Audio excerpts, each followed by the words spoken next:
Hello, my name is Dr. Carol Ann Dixon. I'm a cultural geographer and education consultant, currently affiliated to Newcastle University's Centre for Heritage and the School of Arts and Cultures, but based in the London region. I was invited by Nathaniel to contribute as a respondent for the first panel of the Undoing 2007 Preparing for 2038 conversation.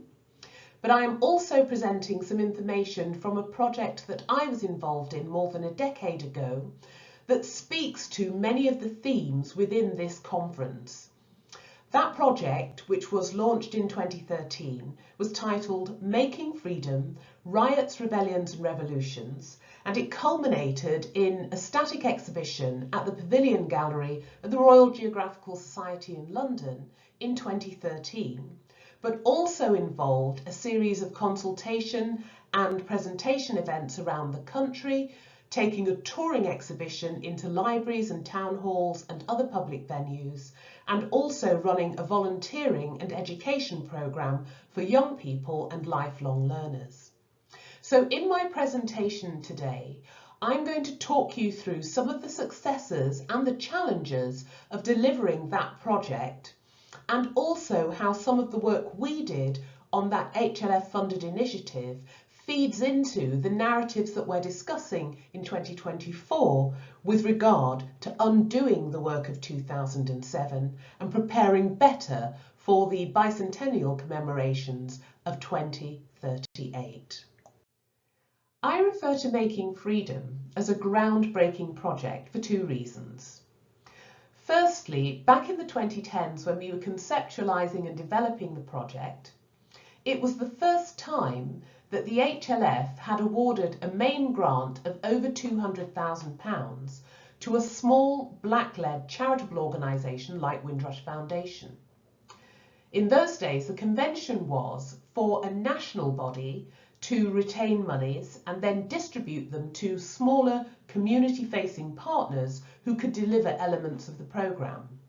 But because this was our project, we conceptualised it, we developed its structure, and we also wrote the narratives that went into the static and touring exhibitions and the education programme.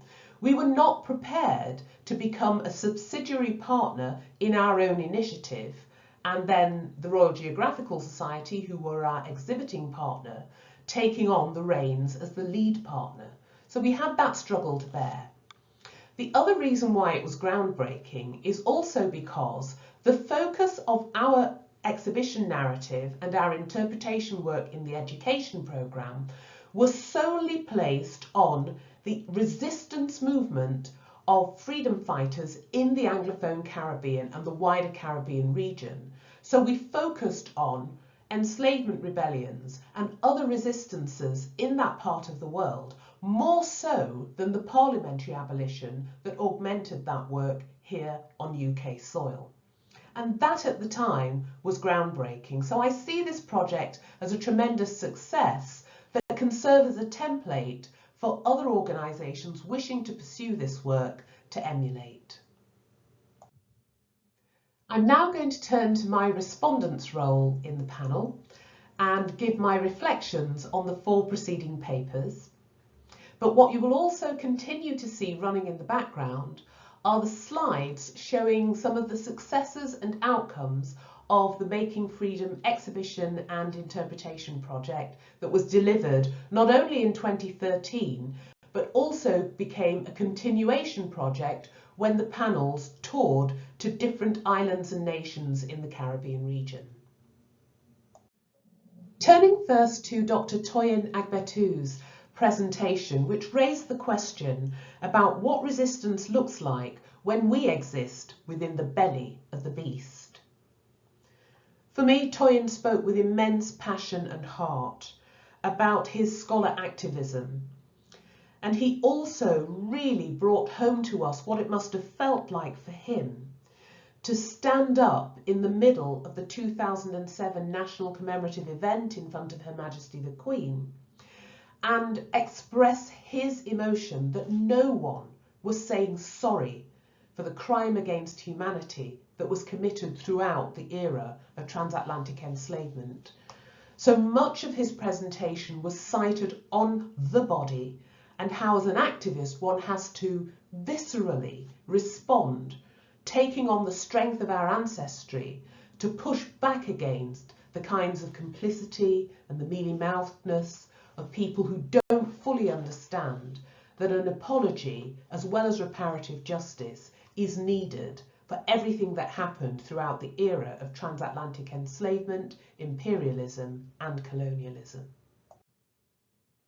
I appreciated the fact that Toyin concluded with the listing of some of the stolen treasures, the sacred objects, and also the body parts of our ancestral forebears held in our archival repositories and our museal collections that must be restituted with dignity back to communities of origin. He returned to the question, how do we resist when we are living in the belly of the beast? And responded by saying, we need to seek justice through love. He also rightly recounted that history does not only belong to its conventional narrators, it belongs to all of us. In the panel's second paper, presented by Professor Naira Wickramasinghe, titled Ending Slavery, Connected Oceanic Histories of its Amelioration, Naira drew really important parallels between the experiences of people living on other formerly colonised islands and nations throughout the empire, aside from the Caribbean. Places like St Helena, Sumatra, the Indian Ocean islands, and she rightly observed that islands have always been seen as the periphery of the peripheries, and therefore it wasn't surprising to her that so many of the experiments regarding ameliorative interventions that were undertaken in that period of time were trialled in these other island nations before being introduced into islands like Trinidad in 1812 and so on.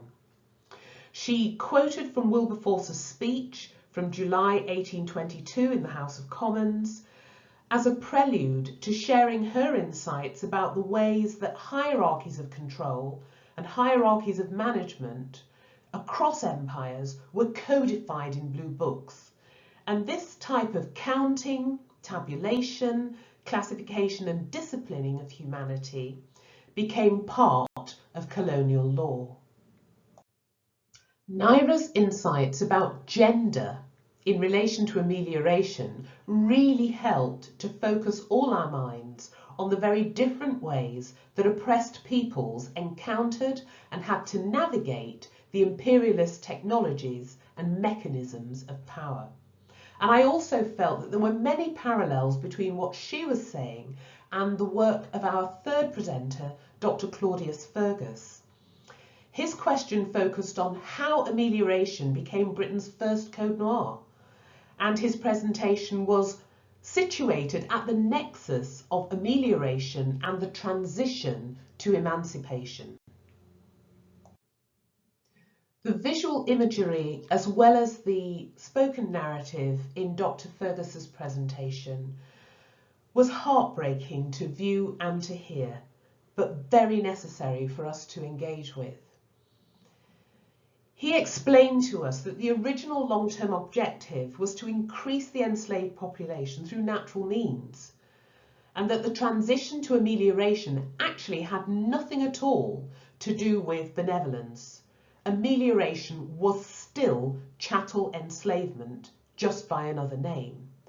And he referred to this as, quote, the breaking of bodies and spirits, end quote. An important point throughout Dr. Fergus's presentation was to commemorate and venerate the active warfare skills and the strategic activism of women in the struggles against enslavement. And that was an encouragement to all of us to make sure that we foreground the lived experiences of women from that era in any commemorative work that we present on this period. I also felt that it was important for us to be reminded of his seminal text, Revolutionary Emancipation. It's a must-read book for all of us, because he skillfully in his presentation and in that book talks us through the chronology and the impact of black-led resistance. He speaks about Taki's Rebellion of 1760, Berbice 1763, Suriname 1765, and of course the Haitian Revolution of 1791. And it's these rebellions and resistances between the different islands and territories of the Caribbean region that created that critical mass that led to emancipation.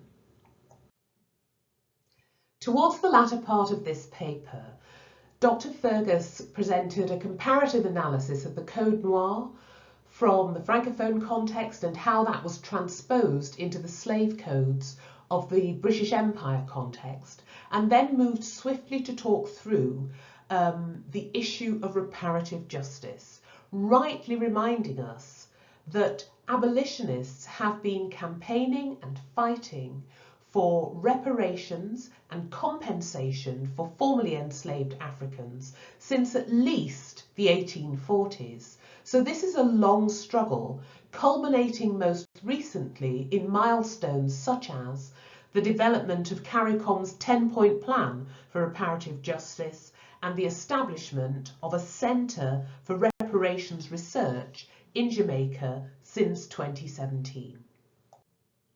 As he closed with some of the incremental successes that had been achieved in the movement towards reparatory justice, such as the Abuja Declaration of 1997 and the Durban Declaration of 2001, Dr. Fergus rightly reminded us that 2007 should have been an opportune moment for Britain to issue a genuine apology for the nation and the empire's involvement in the transatlantic slave trade, and we are still awaiting that apology. I loved that closing line, which was so powerful in his presentation, and the image that he shared. Take the chains off your brain.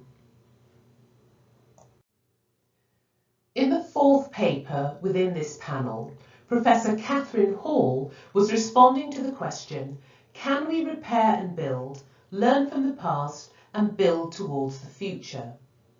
Professor Hall's focus was on the abolition movement and forms of commemoration that centred on the locality of Birmingham and the West Midlands region, reminding us of the role and significance of place within memory work. It's fitting, therefore, that even now, as I'm speaking to you about reflections on these papers, we have an image of the luminary late Benjamin Zephaniah from this region, who spoke eloquently at the launch of the Making Freedom exhibition back in 2013. In Catherine's paper, she reminded us that in the 1830s, Birmingham was described as a reforming industrial town, very proud of its industrial heritage, but also of its faith-based community infrastructure. She talked us through some of the key moments in Birmingham's history that related to abolition and emancipation, particularly the publication of Elizabeth Heyrick's pamphlet of 1824, the establishment of Birmingham Ladies' Society for the emancipation of the Negro slaves, of which Elizabeth Heyrick was an active member in 1825, and then in 1826, the establishment and founding of Birmingham's Anti-Slavery Society, which was back then known as the Friends of the Negro. And all of this timeline was brought through to the 20th century, where she talked about Marcus Mosiah Garvey and the establishment of the UNIA movement, and the fact that one of the anthems that was used in the founding of that movement related to a hymn that was famous in Birmingham at the time, known as From Greenland's Lay Mountain. Towards the end of her presentation, Catherine referenced a meeting that took place at Birmingham Town Hall in 1835. And she mentioned that the agenda was all about the abolition of the apprenticeship system. And a slogan that was used at that meeting was "Awaken the Country." And she felt that the momentum that was used at that meeting is something that we should take heart from for our activism in the 21st century.